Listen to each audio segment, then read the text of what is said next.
So I've been having a really big issue with aphids lately, especially with my indoor arrow gardens. So I decided to make a video about general pest control, and this applies to any type of gardening, whether it be indoor or outdoor.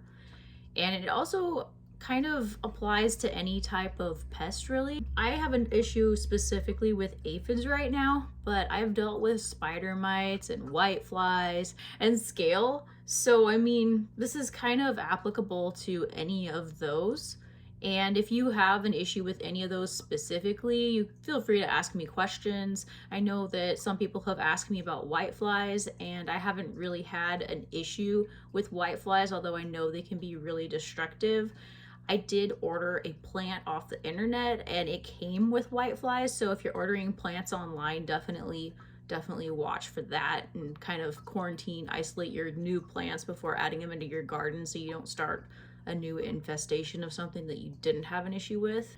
I treated those whiteflies the same way that I'm going to treat these aphids today. So this is definitely applicable for that. And also definitely spider mites, which luckily I do not have an issue with right now, thankfully, because they're awful.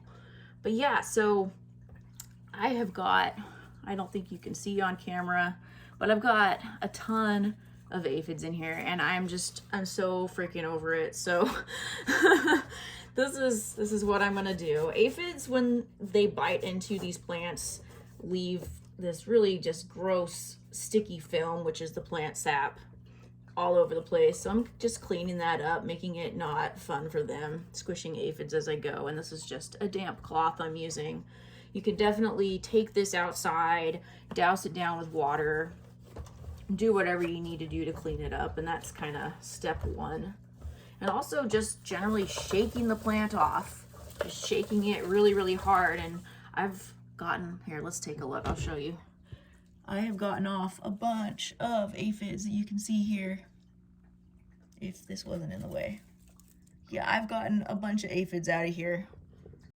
So you can go ahead and squish those that come off. Manually removing them definitely cuts down on their numbers. I wouldn't say that just doing that is not enough though, especially if they are as bad of an infestation as I've got going on here. So squishing them is kind of fun, but that's not the only line of defense that you're going to need. You're going to need to do a little bit more, but this is the first thing that I do. And same thing with whiteflies and spider mites. If you see them, definitely just kill them. It's a little bit tedious, but it does help. I know that some people just skip to the next step that I'm going to tell you, and if you're really short on time, you can do that too, but I think that the more you do, the better luck you're going to have in eliminating this as an issue. So I just want to add that when I dealt with whiteflies specifically, because they can fly, it was really frustrating because they'd hear me coming and they'd take off flying. So they were really hard to kill and just get in general. If you see them and you're fast enough, definitely squish them. But if that's not working out for you and they just keep flying off, then you can just skip to this next step. So this next step is we have neem oil.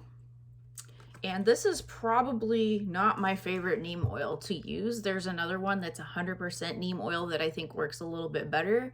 So what I've actually done for this one is I have gotten a concentrate and mixed it up and put probably a little bit more in because I think this one is only 70%. So I don't know what the other percentage is, but 100% neem oil I've heard is better. It's just a lot more expensive. So that's why I've done it this way. So shake it up, especially this one, and just douse this plant. Douse everything that you've seen aphids on. And this is cilantro that I'm dealing with right now. And a lot of times it's cut up, used as a garnish, used raw. So the stuff is non-toxic, but you still may want to open a window or even take this outside if the smell bothers you. And before you eat it, you'll definitely want to wash it really well. So say you're going to use some of the cilantro that you've sprayed with neem oil. You can take it and put it in a water bath with a little bit of salt water and lemon juice. Wash that really well, and then put it in a salad spinner and spin it dry. So that works pretty well to get all this off.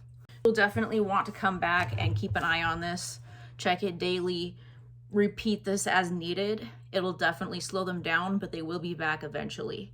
Typically, if I have a particularly bad infestation, I use this once a day or maybe every other day depending, but I just always monitor it to make sure that it's still working. So the cool thing about neem oil is if you have whiteflies and you keep applying it every day, even if you can't ever physically kill any of the whiteflies because they're too fast, is it will leave a coating on the leaf, and then that's toxic to them. And they should, in theory, leave it alone as long as you keep applying it every day. That's probably the most important part. I know a few people have had some concerns about neem oil. I myself have never had any issues other than it being kind of smelly and I want to have a window open or take this outside while I'm using it. I've had a couple of my friends say that they stopped using neem oil and they used like a fish oil. I have never tried that. I haven't had the need to, but there's other options out there if that doesn't work. Safer soap I have used. Safer soap is really basic. I mean, you can make your own out of a little bit of dish soap diluted in water, but in my experience, that has not been effective enough for me to want to continue to use it. So I always just go straight to neem oil because otherwise it's just a lot of work and it doesn't seem to really help.